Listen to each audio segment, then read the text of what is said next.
Go! Okay. Bohemian Alchemist, progressive outsider artist, servant of Christ. I am Scott William Goldy. And this is really a painting that I used all the skills that I've learned over the last 10 or 15 years. If you've seen my paintings before, that's got me written all over it right there, that style that I do. And this time I wanted to add, for each of the four creatures that I have there, I wanted to put a little carving of them all. So as you see, I get the lizard, the butterfly, the dragonfly, and the bird, which is a warbler, not a warbler, it's a mockingbird. What else do I need to say? Built the frame. I put these little posts, well, I needed to place a way to mount this bird. I didn't want to mount them on the edge here. So I needed something to do that with. Plus I figured at some point there's going to be some idiot that comes along and knocks the painting over or knocks it down, and I figure with all these little dowels sticking out of here, it'll protect the my little sculptures. And it gave me something to glue the wings to make it a little stronger, although they're pretty strong. Pretty strong. Why don't you talk about the butterfly, like a simple way, or how you started it, how you developed it. How I create it. Yeah. All right, well, that's no problem.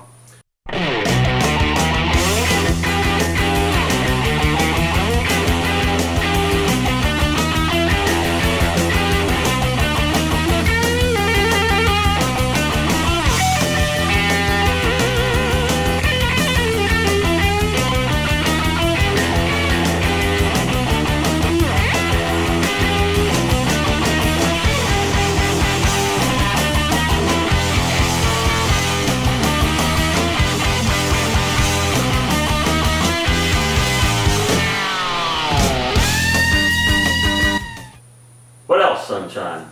What else would you like to hear about it? You progressed quite a bit. I am. That's progressive outsider art. All right. And I love it. I'm in love with my painting. Not as much as Christ, though. I love him more.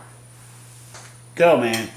All right, well, I want to give credit to Ralph Redmond, who I was sitting with at the men's meeting, and he's like, I was thinking of you, and he's seen a lot. He went online, he saw a lot of my work and all the birds, and I don't know which videos you watched, but he saw all my natural creation stuff.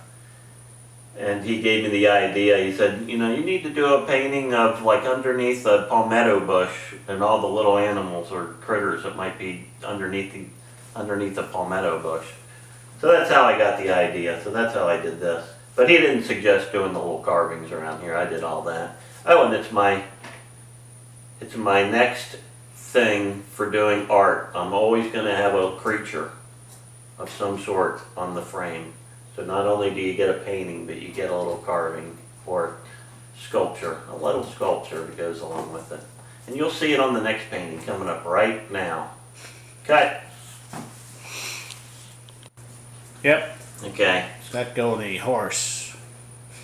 Yes. My lawn guy, Casey Wood, who runs Yard Shark Lawn Service, you may know him, asked me to do a painting of his wife's horse. And the name of the horse is Lark. You may have guessed that by now. The wood, I bought this wood online, and Dave, my brother-in-law, was who cut it. I couldn't cut this and make these angles like that. Mine would, it had to be ripped down to 3 inches, and I could never do that. And I made, like I've been just decided a couple months ago that I'm going to start putting little creatures, three-dimensional sculptures or carvings or something on my frames from now on. And I just wanted something really primitive looking, which is exactly what that little dragonfly is. If that's not primitive, nothing is. Nails for legs. I didn't paint anything because I'm hoping that everything, all this metal fills with surface rust, which is really what I want it to be. It's rusty. So all in all, I'm pretty happy with the results of it all. All he did was give me a tiny little fuzzy picture of a horse, this angle of a horse. And I think I did a pretty good job. He's in a field with trees behind him and a sky. Blue sky. What else do I need to say? Anything else I need to say about this? No, I don't think so.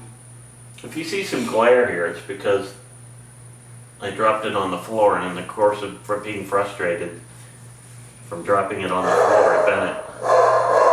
Sounds like somebody's here.